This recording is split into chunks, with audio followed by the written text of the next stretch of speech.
Quiet, numbskulls. I'm broadcasting. Hello, you're listening to the podcast. So there I was. This is episode number 47 with Kaos. More How about that repeat? Chaos. That was awesome. Awesome. As we said in the last show, he came out like a shot, and he didn't pull it to idle till he was safe on deck at the end. Yeah, he came out there like a freaking shot. I mean, it was like coming out of a cannon. Boom. This is no warning. Boom. Yeah. So this show picks up exactly where we left off with last week's show, and a nice segue into it. So you'll hear some of the same things as we lead into it. His story from Say Along a Poe, that's there.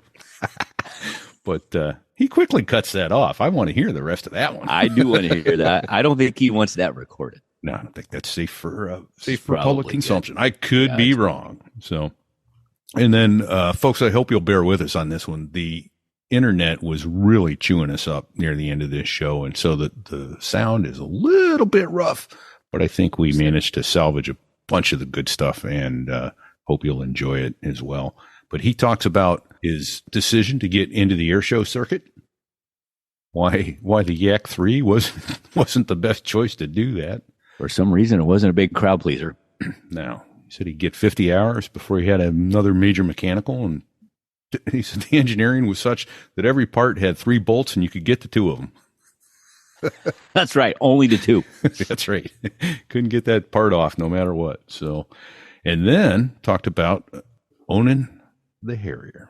The only person to own a Harrier. I think we could call this one, Dude, I've Got Your Harrier. Dude, I have your Harrier. Yeah. That's good. Yeah. I like that. Yeah, I think that's what we should call this one. Oh, let's do it. I dare you. I was leaning towards, I'm going to do that. I was leaning towards same effect as if you took a chainsaw and threw it up in the air. Oh, okay. And that's good too, because when he told that story, that's spot on. It is. Especially if you've flown air. No disrespect to all the people who perform air shows, but if you've done it in the cockpit of a tactical jet, it's just not as impressive anymore. But it is impressive. I'll give him that. It is impressive. It is impressive. Yeah, you don't want to do that. So he talked about owning the Harrier, the L-39, all the different things they're trying. Then he talked about his whiskey. They raised some money for charity. 700 mile an hour bourbon? Yeah, 700 mile an hour bourbon. Yeah, 638 in this case, but they're thinking they're going to do it again. Who's counting? Just didn't want to trash the engine, so, and he wasn't allowed to cross state lines with it. Is that something? I know, it's a crazy rules. Yeah, and then the BD jet, the BD jets, his BD jet operation. He's going out there working on a twin engine version of it, but he bought it, traded his motorcycle for it, bought it, and the guy, Jim Bead, said, I wouldn't fly that. That engine's going to quit. So he pulled the engine, made it a static display, and redesigned how they do that. And then they went out and flew a bunch of aggressor profiles for the government. Yeah.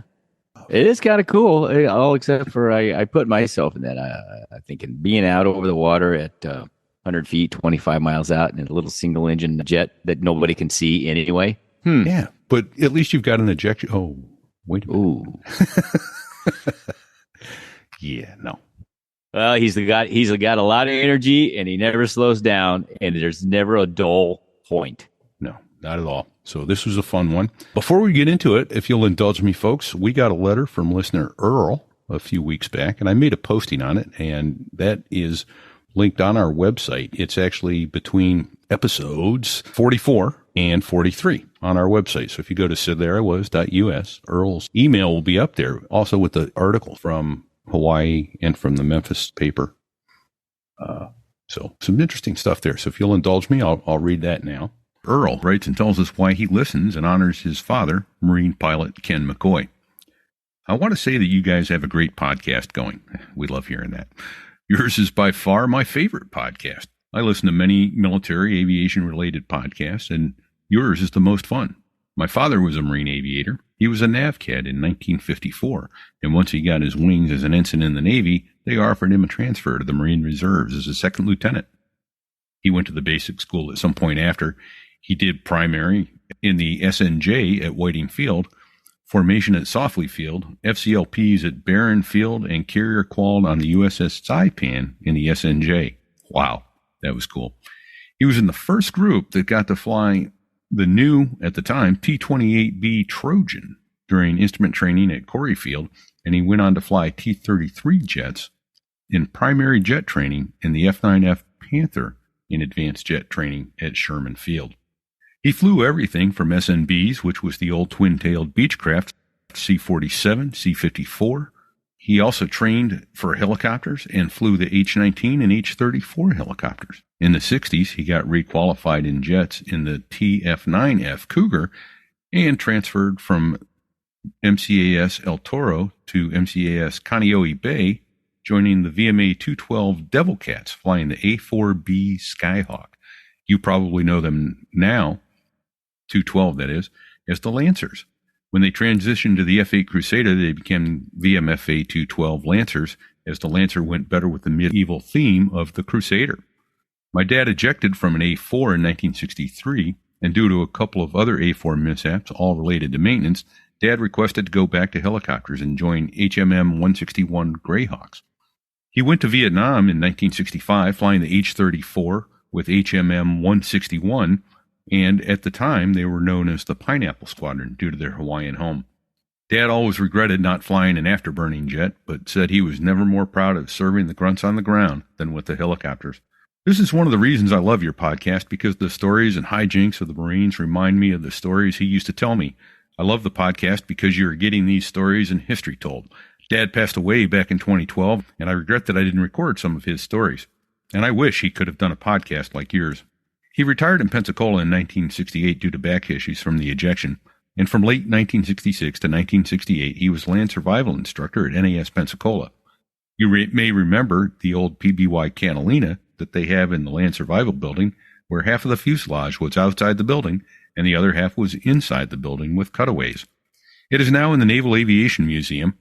He used to talk about taking students out to Eglin Air Force Base to stay in the woods for days eating grub worms for survival. Growing up in Pensacola, Dad always took me to the Blue Angel air shows back when they were flying Skyhawks and tell me as a little boy that there was always a Marine pilot representing on the team.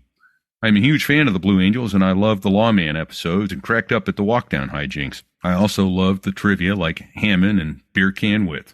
Keep up the good work. I look forward to every Thursday. Semper Fi, Earl. So that's the kind of feedback that we just love. If you have something similar or you have any feedback you want to give us, you'd like us to read it, happy to do that. If you got stories for us, reach out.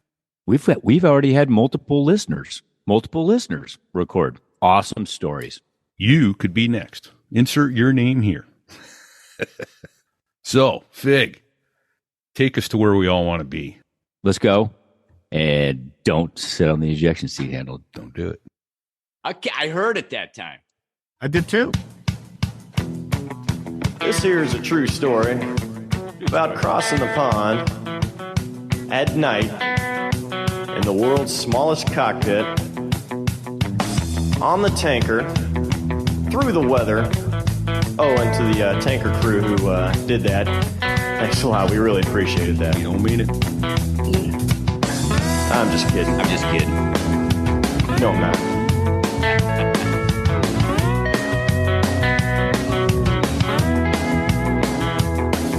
Well, there I was, crossing the pond, and you could see that I wasn't exactly fun. So there I was at a small bar on the outskirts of Olongapo City in the Philippines, and they needed a volunteer from the audience. And I better not. We probably better not go any further. I had no idea that was coming. Right. Oh. There you go. Welcome, everybody. You're listening to the podcast. So there I was, repeat coming to you from Paris, Fig's at home in Kansas City. And today we have with us Kaos coming to you from Maryland. Thank you so much for joining us, Kaos. So that's a good segue. Talking about the L-39, and maybe there's another airplane you own. Yeah. So you were there and at New River. Were you in the L-39 or were you in the Sea Harrier? I was in the L-39. They didn't figure they needed a Harrier since they got one from Cherry Point. But I don't know. I asked them if they were going to do a hover, and they said, no, we're not allowed to hover over asphalt. And I went, what? And they says, well, it'll melt the asphalt. I can do a vertical landing on the asphalt, and we do that. I think the Marines are missing an opportunity here. It's a capability that the airplane has. And I made a couple of recommendations to them, and they got, well, thanks for your input. Your call is very important to us. Leave your name and number at the beep. And I'm going to get a call back. We land vertically on asphalt, and we do less damage to the runway than a jet car does at air shows. And we check it every single time. The way we do it is start at 50 feet, come back down, and I have a nozzle nudger. I press the speed brake switch, and it just moves the nozzle 10 degrees, then right back, which is a great device. And Marines didn't get that. Yeah. See here, he didn't. And then just go forward just a little bit so that you're going into a spot that you've just blown all the loose gravel. And it's still cool. Yeah, and it hadn't heated up. And then you land on that idle, and you're moving. It's just a sloppy VL is what it is. Yeah, you need like 5 knots, right? Not to burn the asphalt. Yes. Yeah, but if you don't, but you can screw that up too by going too fast. Just go just a little bit. That's all you need. Yeah. 20 or 30 feet, and you're fine. I think that's a capability the Marines are leaving on the table. Absolutely. Yeah. The Harrier is going to go. Another thing we got, the Sea Harrier has this wooden ramp. It looks just like the car ramps you get at AutoZone to put your car up on so you can change the oil. But it's made of solid wood. With that one ramp, no movable parts, you tow the airplane up, you can change 4 out of 5 tires on the Harrier.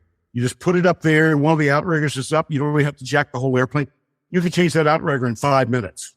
I'm not kidding you. You can change the main tire in about 20. You can't change the nose tire, though. That's the only tire you can't change. And I said, you know what? You guys ought to be looking at this. It's an expeditionary capability. And the other thing I was looking at is air starting on the ground. We know the APU GTS, they blow up all the time. Mm-hmm. So you got 2 airplanes loaded for bear, ready to go. The Marines call you, say, hey, we need you right now. One of them starts, the other one blows up. What do? Send one airplane. You can disconnect the 2 oil lines to the GTS in about 5 minutes while the other airplane's turning. Guy climbs up on the ladder, opens a clamshell, disconnects them. You have to disconnect them. Otherwise, the GTS gets the oil from the main engine oil. That's probably not going to work out real good. It'll siphon back out. But you put the other Harrier in front of it. Yeah, do a buddy start. And you air start it. And we haven't been successful with that yet, but we're going to be. We're going to try it again.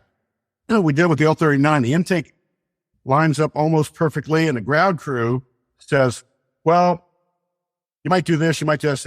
Write down all the concerns you have, every single one of them, that you think we're going to melt the canopy, you think we're going to fog the engine, you think we're going to do this, or we're going to do that, you think, and we'll address each and every one of them. We found out when we did the first one, the L-39 was at 50 feet.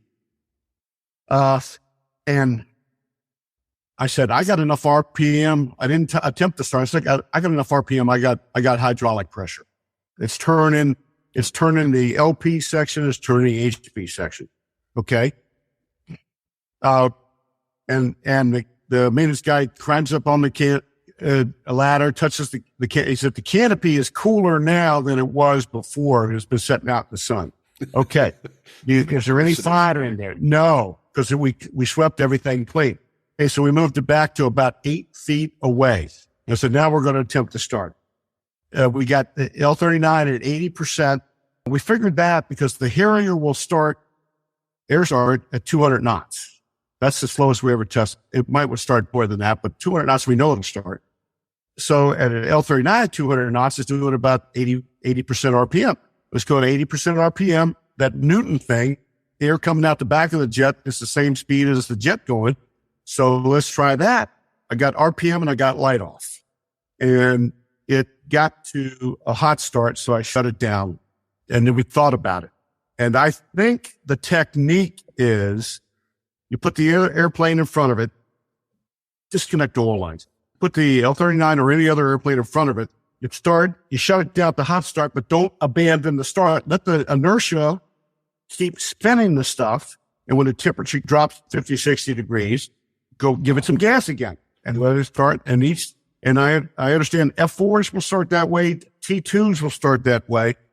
I found that information out after we had done this. And Okay, so we'll try each it cycle again. you get a little bit. Each cycle you get a little bit more momentum out of it till you finally get it. Until you get 25%. Nice. Now, how do you disengage without bodying what you just did? Well, I would say, okay, I'm started L39, release your brakes and release the brakes for 1,001, 1,002, and then go to idle. Because now you're in area where you could blow new stuff up. Yeah. And I think that is a capability the Marine Corps needs, because question, you got 2 airplanes ready to go. We need you right now. You got one airplane goes down and it's shocks. What do? You just send one. Right. We're going to be 10 minute delay. Practice this. And all the lines are quick disconnect. Right. And in today's technology, with all the digital fuel control going to the engines, I bet the engines can even handle it now, I suppose, because you're hydromech, right, on the Sea Harrier. Well, the engines could handle it. The problem is oil system. The oil for the APU, a GTS, it's on the main oil system. So there's 2 lines to it. They're both quick disconnect. They can withstand 15 PSI, which is the pressure of the oil system. You just disconnect them, safety wire them to something so that they don't get tied up in the flight control, because your aileron tube goes back through there too. You don't want that to get messed up. Close the clamshell, give the guy a thumbs up. You're good to go. Nice. How about that? That's something. And we had the brakes catch on fire, and enough to burn through the little seals on each brake puck, and it burned through one of them. So you got red hot metal, pretty much very hot metal, and you got 3,000 psi, 1,500 psi, squirting hydraulic fluid on. We went to the fire extinguisher we had. It was like a birthday candle. Fires out. Poof. Comes right back. Fires out. Poof. The only way it was stopped is that we just happened to be right next to the fire hydrant, and we just happened to have the illegal controls. We happen to have the special wrench that fits on there. So we opened the fire hydrant up and doused it with water, and that put it out. And NavAir says, the brakes will explode. I said, well, I happen to know from personal experience they won't. And I got this brakes you can have if you want to do an engineering investigation on it. And I'm not quite willing to. We would have lost the airplane that day on the ground. Oh yeah. It would have burned up. And that's some of the most dangerous testing of revolutions there is brake testing, because those things get hot real quick. Oh yeah. Oh yeah. So what do you use? State Farm? Probably what? Lloyd's of London? You got to probably go to them, right? For something like a Harrier? You'd be surprised. And I use Ladd Gardner Insurance out of Addison, Texas. And that the insurance on the Harrier is less than the insurance on the L39. How is that possible? L39 has 2 seats, and you got a second person who's going to sue you, potential to sue you, where the Harrier is single seat. Now, I've already had them looking at our 2-seater and said, what do you think? I think because of our track record and our history, we've done it. It's not just a view graph. It's not just hey, we think we can do this or something like that. We've done it. We've got a track history of 15 years or so. Kaos, how many hours have you flown your Sea Harrier? Just ballpark. Just under 300. We're at 270. We're at 280 flights. We haven't made 300 yet. There's airplanes in museums that have had 300 flights. Right. We've had close to 300 flights. 290, 287, somewhere around that. Well, now some of them have been cross countries. Some of them have been air shows where it's a 15-minute demo. It's close to 300 flights. Okay, and now awesome. I think I mentioned it in the aborted attempt to get started here when yours truly forgot to hit the record button. So Kaos is the gentleman who owns not one but 2 Harriers. So aside from the United States government and the Spanish and the Italian government, and technically the Brits, I guess, he's the only one that owns one. Actually 2. No, we're the 4th largest Harrier force in the world. There you go. With 2 birds. You got the Marines, I think I'm not sure if the Italians still, we might get the Italian ones too. Oh, there you go. There were like 12 in Thailand, and they were AV-8As, T-AV-8As, 28 engines, a whole bunch of. I went to the Thai embassy in D.C. and made a pitch for it and didn't get an answer the first time. The second time, I didn't give up on asking the question. The second time, they say, per an agreement with the U.S. government, those airplanes were taken out into the jungle and buried. I don't believe. Yeah, right. Come on. Yeah, okay. All right. There's nothing on that airplane that's worth less than $1 a pound for scrap metal. They weren't going to bury them. Right. No. But the problem is if an airplane, which is why you see some Russian and Czech airplanes flying, if the airplane was ever owned by the U.S. government, and Thai airplanes were, the Marines fought them, gave them to the Spanish gave them to bring them back in this country requires state approval, and they're not likely to want to approve that unless there's some value to the U.S. government. There's no value to the U.S. government. The value would be to somebody owning that could do government contracts or something like that. Probably not value. Right. And more risk of somebody trying to fly this thing and ended up in a schoolyard anywhere. Right. Yep. Yeah. There's no value to that at all. Okay. Maybe the best thing is for them to scrap them. But there were some out there, and we tried for them and didn't get them. Well, let me ask this. First of all, how did you get the idea that this could even be done? And then once you went, well, maybe I could own one of these. What a project. Like I referred to once before, now you've got to eat an elephant. Money. And how did you decide which bite to take first? And Money. The answer is money. Yeah. I went to an air show after I retired. I went into real estate and had some apartment buildings in Washington, D.C., Northern Virginia. And I realized that my real passion wasn't on stopping toilets on Christmas, which I've personally done twice. Yeah, that's a good time. How much do you think a plumber's going to charge you to come out Christmas Day and stop a toilet when I can do it in 15 minutes? So and I went to an air show and I went, I can do all that stuff. That's nothing. That's yeah. So I bought a Yak 3, a Russian Yak 3. It's like a World War II. It's a World War II fighter, a hero of the Soviet Union. Yeah. It's smaller and lighter than a P-51. Okay. Faster than a P-51 below 5,000 feet or so. Mm-hmm. It doesn't have a 2-stage supercharger, but very maneuverable, all metal. And I bought one of those. I couldn't give it away at air shows because of that Russian star. I would go take people for rides and pour a tank full of gas on that. And I never really enjoyed flying that airplane, to be honest. I never made it more than 50 hours without something major happening. It was expensive. You got 12 cylinders. Each cylinder has 4 valves. Each valve has 2 springs and a keeper. Any one of those parts quits, and they're all 75 years old. Any one of those parts quits, you're done for the day, maybe forever. And then you got a prop, a lot of moving parts, stuff like that. Yeah. So it's like a mechanical nightmare. Yeah, a lot of it's worse than a helicopter. And the guy offered me the L-39. I read the book and I thought that's A4. That's it, Yeah. And it flew into it. This is super simple. A jet engine is really pretty simple. The fire is either on the inside of the tube or it's on the outside. The inside of the tube is good. Outside the tube, not so good. And all the emergency procedures are the same for pretty much every jet. Yeah. So I bought that, but realized that ICAS, International Council of Airshows, publishes this chart every 2 years. They do a survey, and it says, what was your favorite act at the air show? And the order stays the same. Number 1, military, Blue Angels, Thunderbirds, Snowbirds. Yep. Military single ship demos. This, it got 3 or 4 things. And then you get down to civilian performers. And the civilian performers are the ones that get the sponsorship money for whatever sponsorship. And they're what I call, I've got probably offense on my friends, but they just go up and they do this with the airplane and make some noise. So it's the same effect as if you took a chainsaw and threw it up in the air. It's the same thing. Yeah. But that the Harrier is right there with the jet teams. There was at one time a Marine Corps order that said the Harrier cannot appear at an air show with the Blue Angels. With the Blue Angels, that's right. The only exception to that was Cherry Point and Yuma.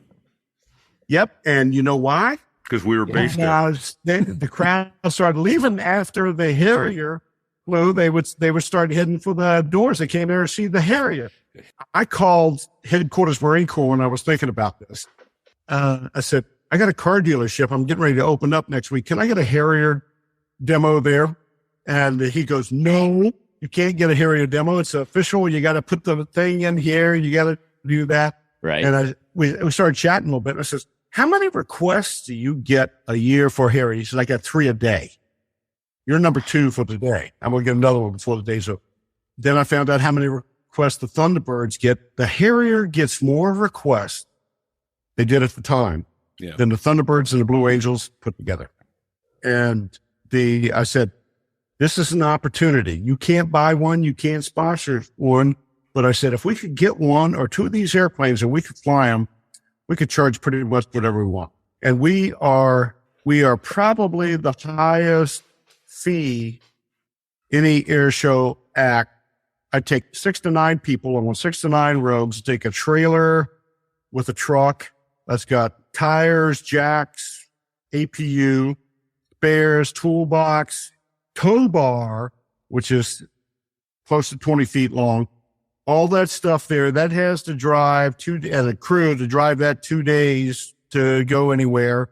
Then we fly the L-39 in formation with the Harrier. The L-39's Pathfinder, and then the Harrier just hanging on in formation.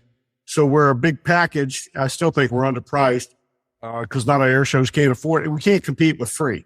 The Marine Corps would be free. Right. I think they announced for this year they're going to fly 4 shows, not many. But we're kind of out of that business. Yeah. Okay. It's just too. That's a lot. That is a lot. That is a lot of moving parts. The maximum we did was 10 air shows in 1 year. And let me tell you, I bet you were exhausted. the last 2 ones I did, I wanted to cancel. They were in Dayton, Ohio. And I said, I'm not feeling the love here. I don't want to go. I said, well, we've already advertised you to crowd here. So we went there. And the weather was going to be, I hate fighting bad weather. When you do it every day, airline pilot or something like that, and you got the systems on the airplane, GPS, you go click, click, click, click, click, and you can fly right down the line, stuff like that. Yeah, the Harrier's not an all-weather bird. No. Well, it doesn't have weather radar, which. No. Radar. Deal with icing and. I don't know what the hell radar. We took off from Winston-Salem. We were there for a day and a half waiting for weather.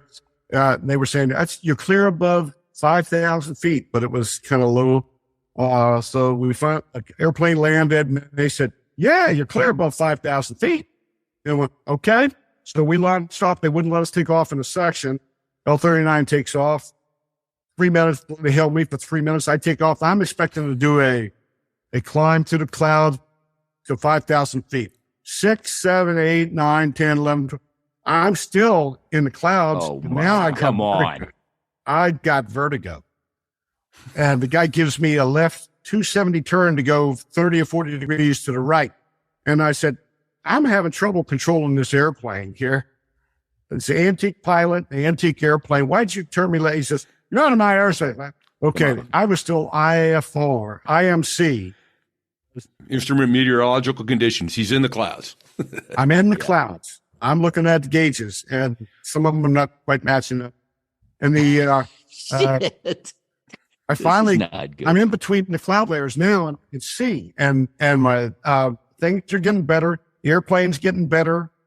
Everybody's flying perfectly. I got plenty of fuel, and they want me to land short at Richmond. And I said, no, I'm not going to do that.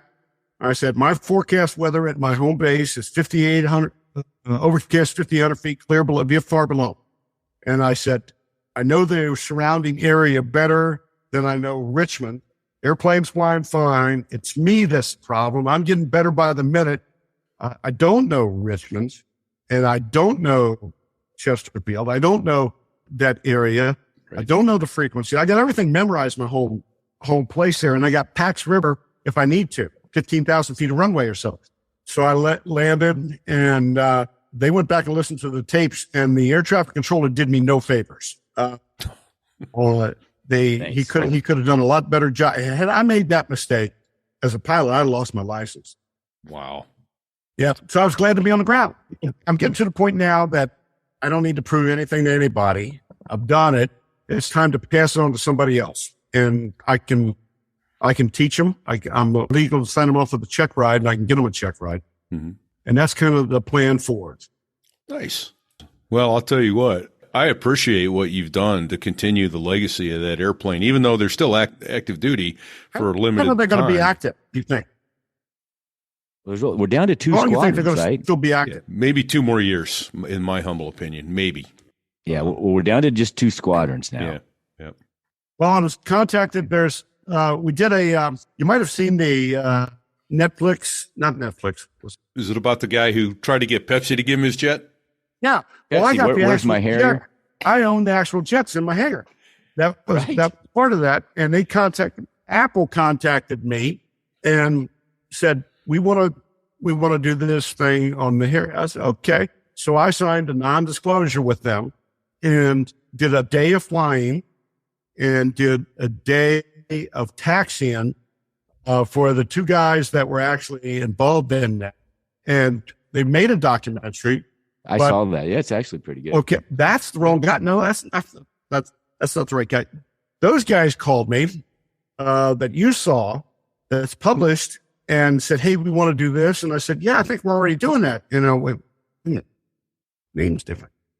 Called the other guys, goes, no, don't talk with them. And so I called him back and says, I can't talk with you. You can't even film my airplane. You can't do this, but Jenna Dolan didn't sign anything with me. You can talk with Jenna and you can probably find something that I'm using him or something along that line or something, but you can't use me and I'm not going to talk to you. So they contacted Jenna and did that whole thing.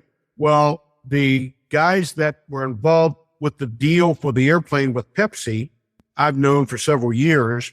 They and Netflix, we put this thing together. They filmed for 2 days, and I think theirs is better. I haven't seen it. They haven't advertised it yet. They haven't aired it yet, but they will.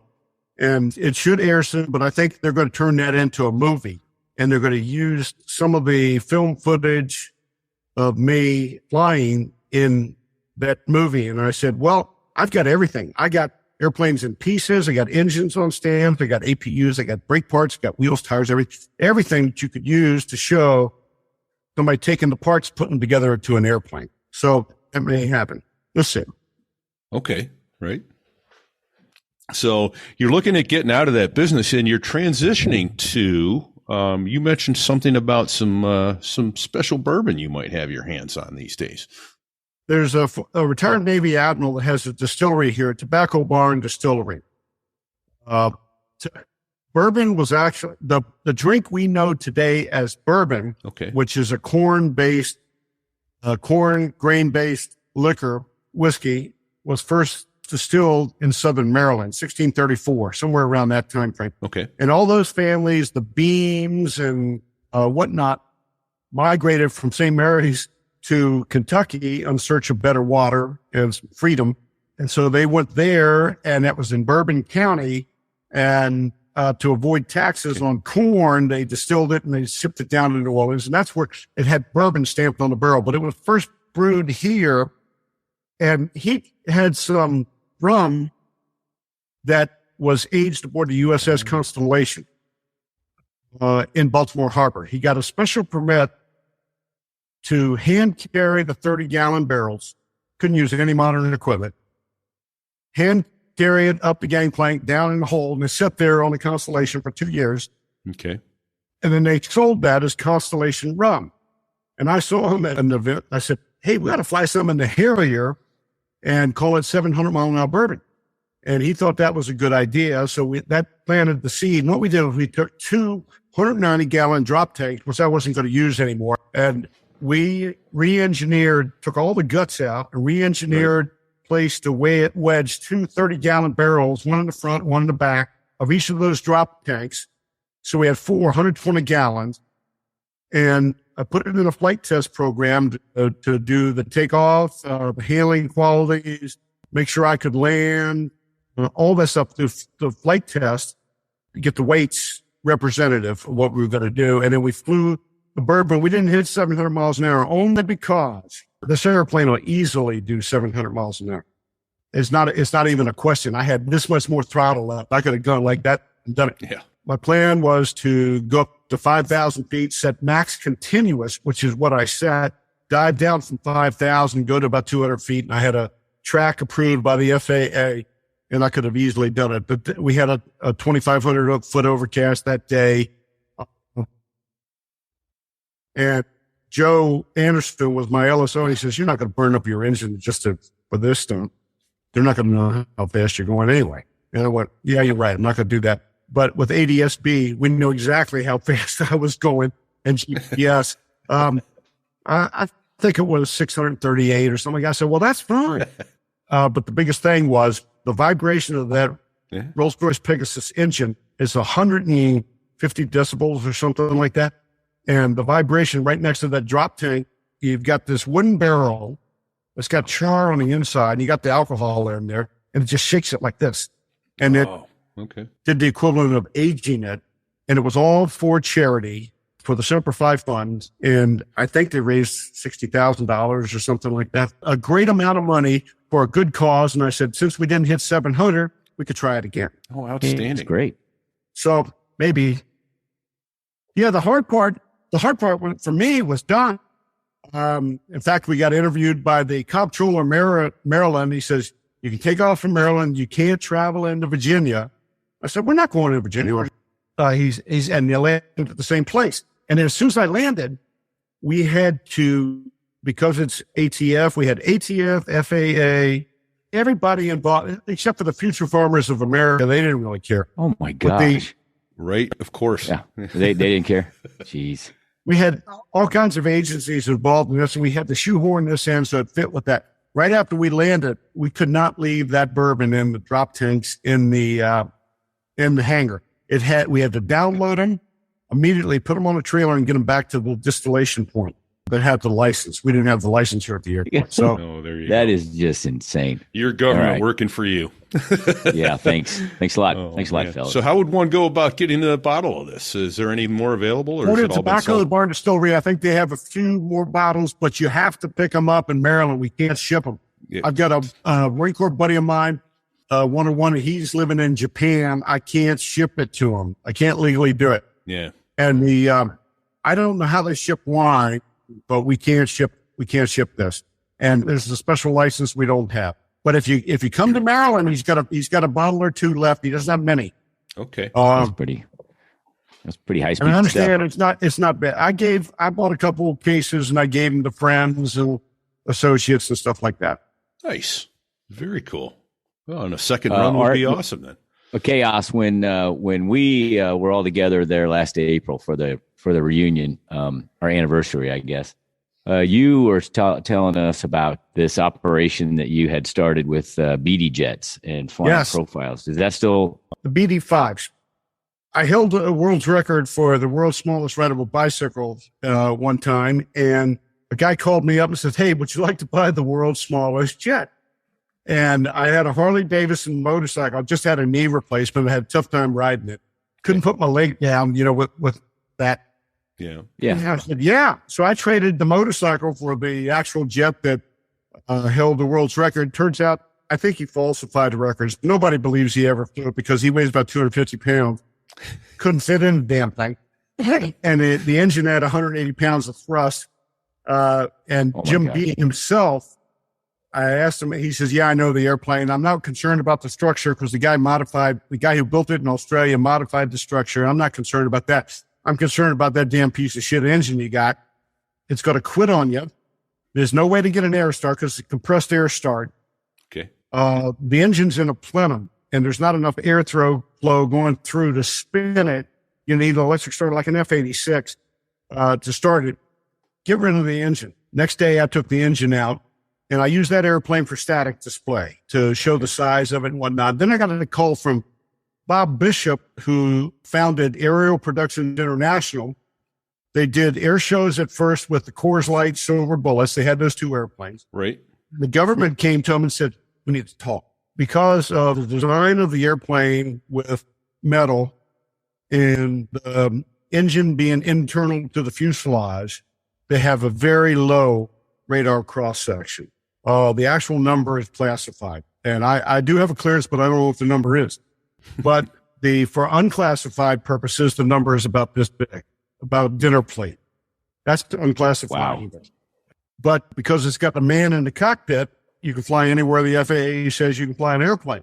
In 2012, they overflew the White House, right down Washington, D.C., right over the White House, and there are protections in place.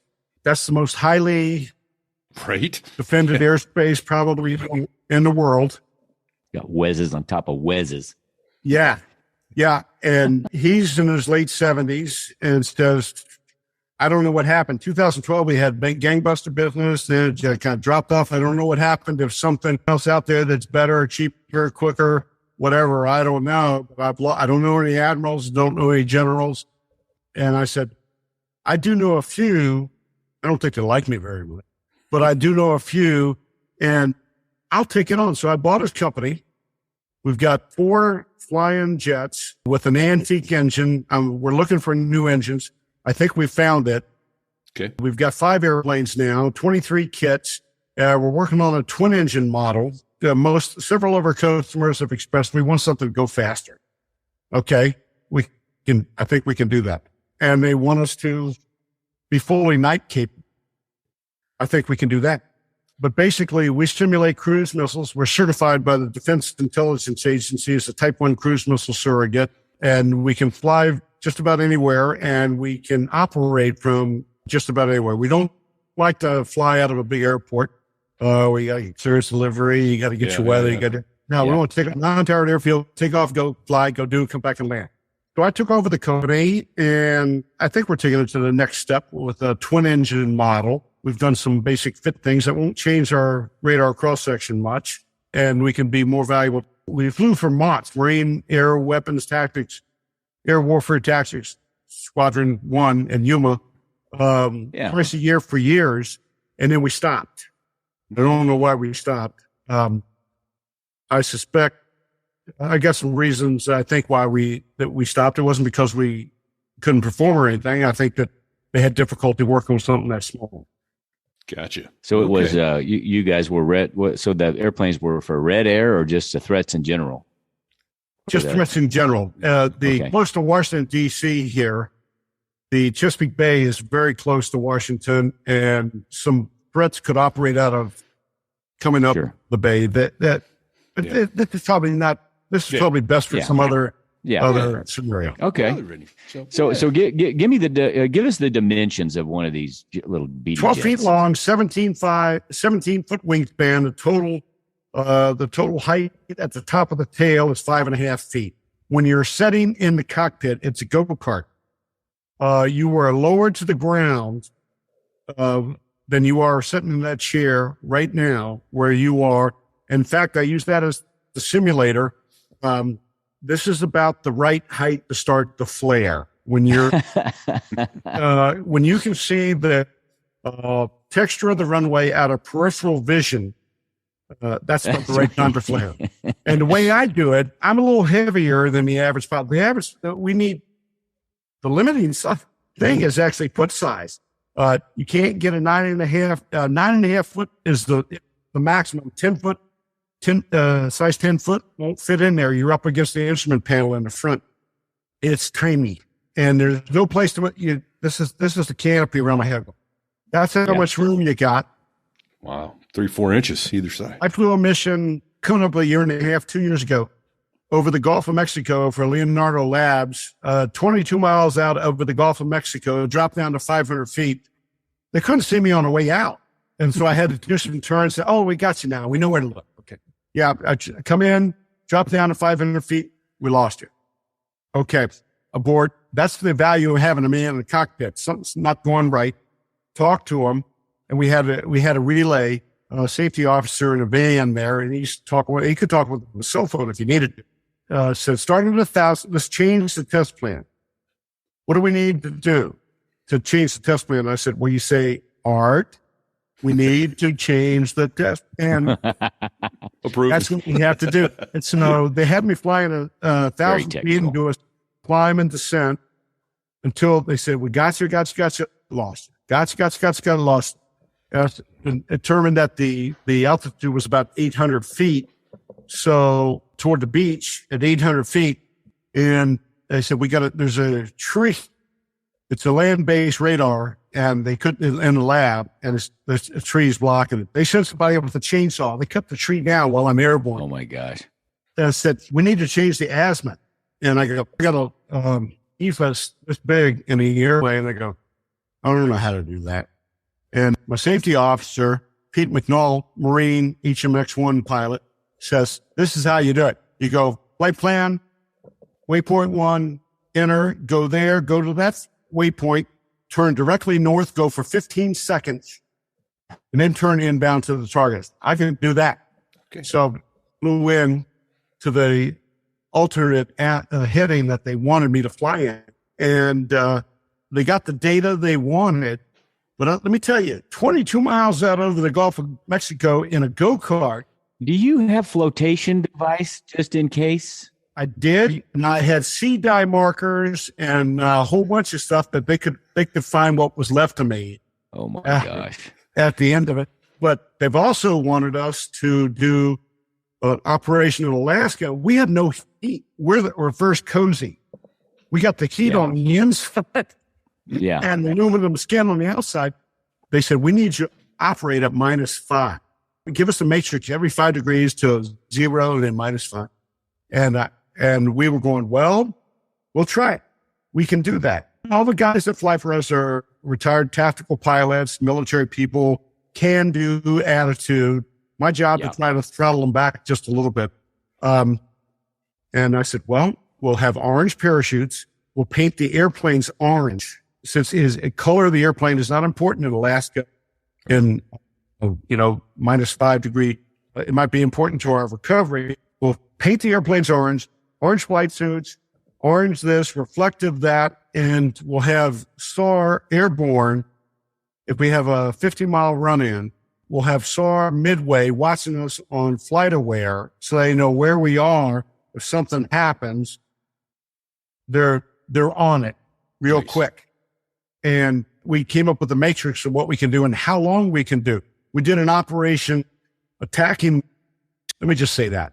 That's just and it was 18 degrees outside from someplace north of Washington, 2 feet of snow on the ground.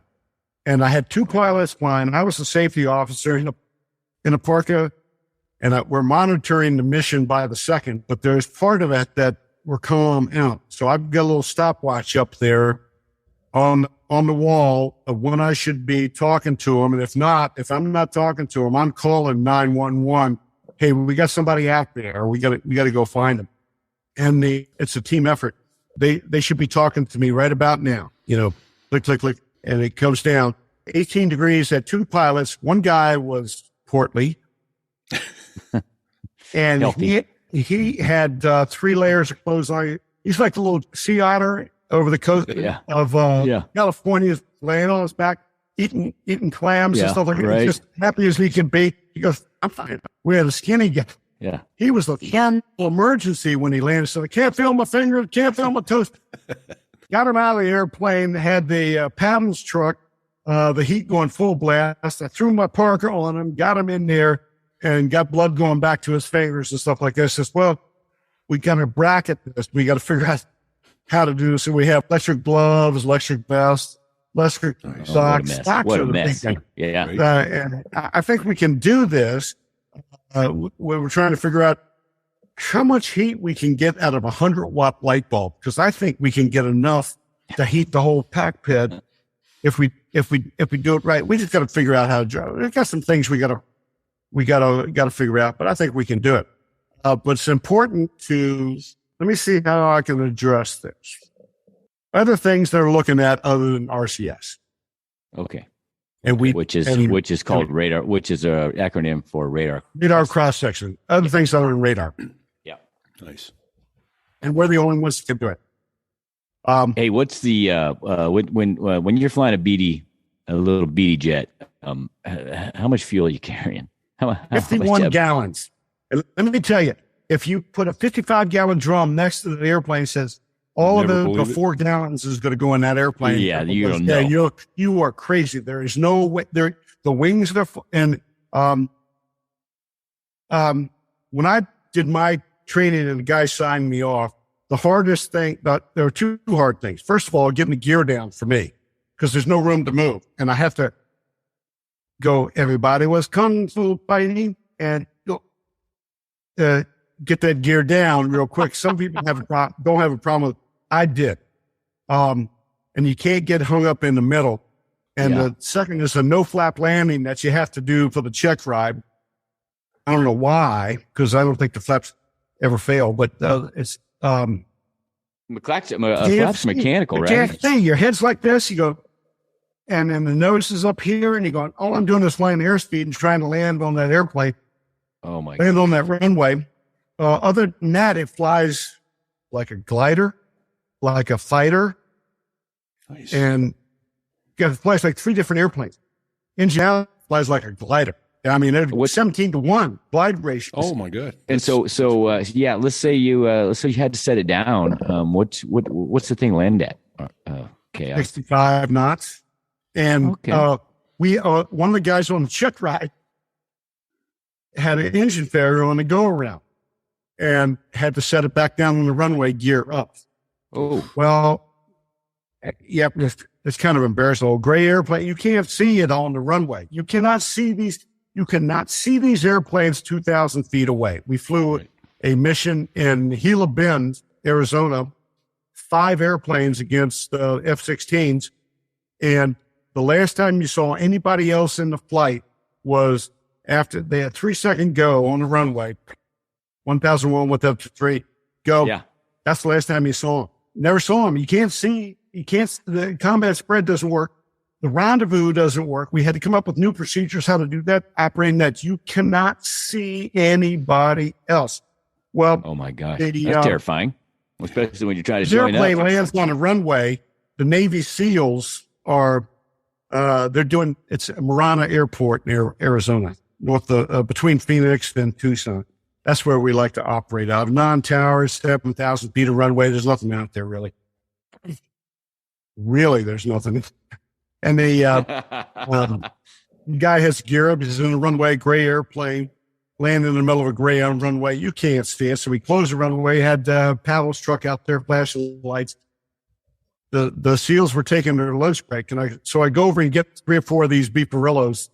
And I said, I need some help. If you guys want to fly this afternoon, we got to get this airplane off the runway, jump in the back and pick up Chuck. 4 guys jump in the back and pick up Chuck. We go over there and the guy goes, hey, we've been listening on the radio. You got a girl flying for you. I said, that girl's a full Marine Corps colonel and she could probably kick 2 or 3 of your asses right now. She is 100% full Marine. I turned my back on him and the mechanic says, okay, lift here, here, here, here. I turned my back.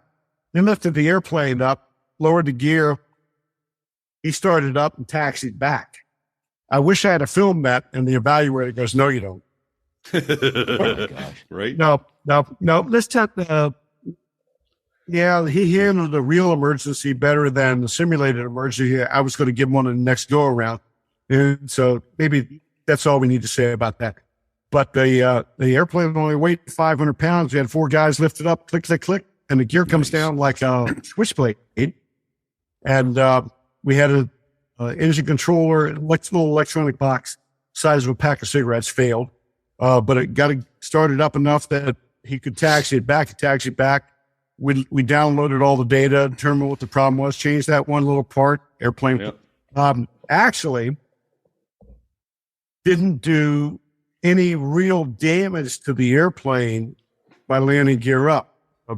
We put a skid under the bottom just for that purpose, a little thicker aluminum. Awesome. We changed that and let it go again. That's awesome. Simple airplane. Okay. But it takes the right kind of guy to fly it. Right. Or girl. Exactly. Well, small enough, among others. Kaos, I hate to say it, our time has come to an end. I've gotten my alert call and I have to go to work. So I am. Somebody's got to work. Dead time. Yeah, it's interfering with my social life.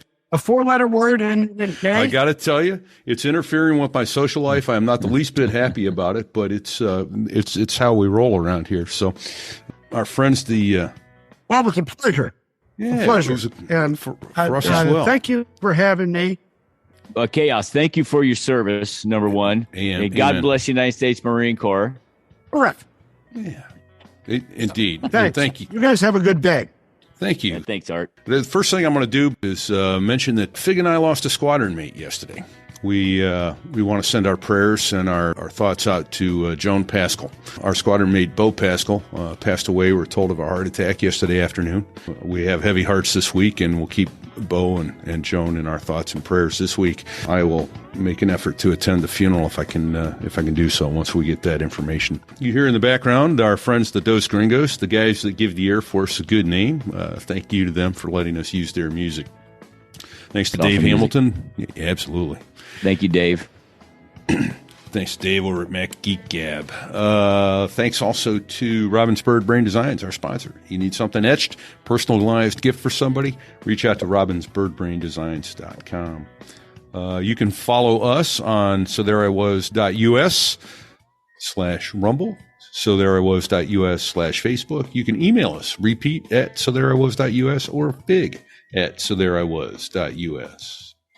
We have a glossary page up. Probably got a couple more terms today. Going to hit our glossary page on sothereiwas.us.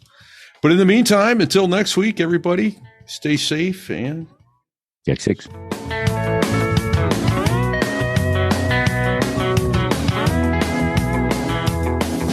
Well, there I was, crossing the pond, and you could see that I wasn't exactly fond of all the shit I was wearing on that day.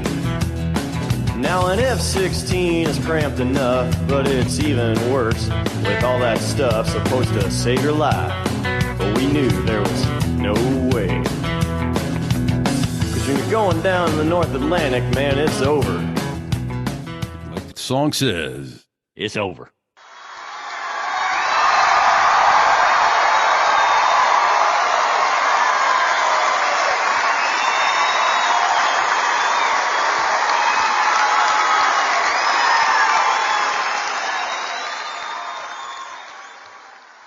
I'll try it again without the sarcasm.